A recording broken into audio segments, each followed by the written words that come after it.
Albany sneak. Bloodline history. Long ago, Mr. Hatch of Long Island, NY, lost 3 cocks from a group he had brought to a main fight in the city. 2 of them were yellow-legged and 1 a green leg. The yellow legs were bred by those who appropriated the roosters for themselves, but nothing noteworthy ever came from these crosses.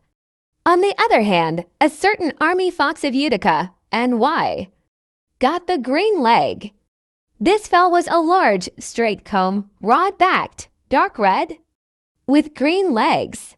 Army later talked with Mr. Hatch about having the cock, and he told him what the green-legged rooster was, that all of its family were straight combs.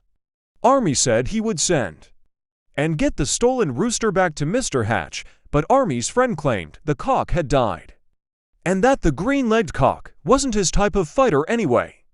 Despite this, Army's friend had raised 2 or 3 stags from the green-legged cock, and a hen that was inbreeding, Pogmore White Hackle and Henny, and offered to send Army one of the stags.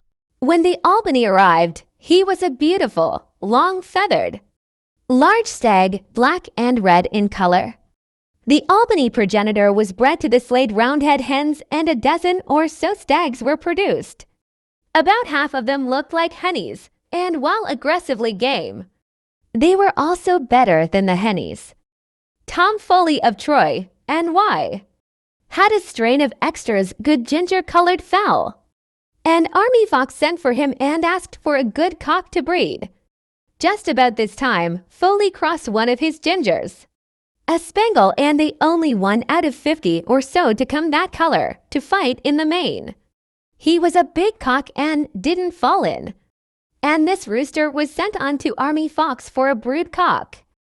Army bred the dom-colored bird to the pullets, or perhaps hens by then, that were sisters to the henny stags that were out of the Hatch Pogmore henny cock and slayed hens.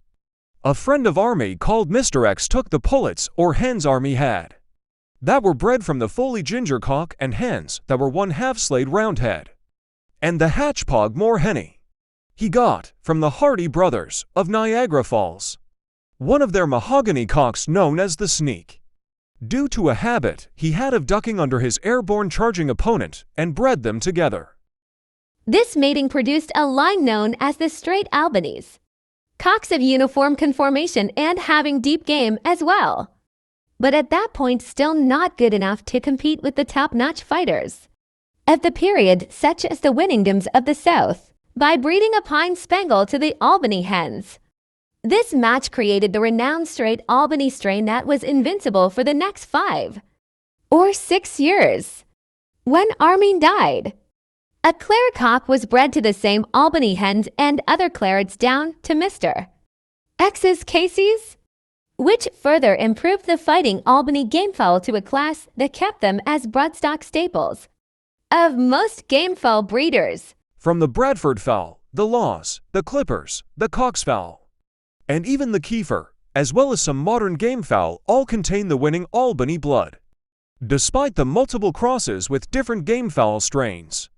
Throughout its storied history, the Albany fowl today are surprisingly still uniform in looks as some of the most handsome gamefowl, still consistent in fighting form and having proven winning records throughout its battlecock lifeline. Few gamefowl breeders from the New York gamefowl community, as well as some breeders from the South, know of nothing better than the Albany. And even among modern gamefowl, fewer are even its match in the pit Fighting style. This gamefowl is one amazing cutter, possessing deep game too. The Reb Williamson Albany is a power-hitting rooster that possesses deep game and is very active in the ring.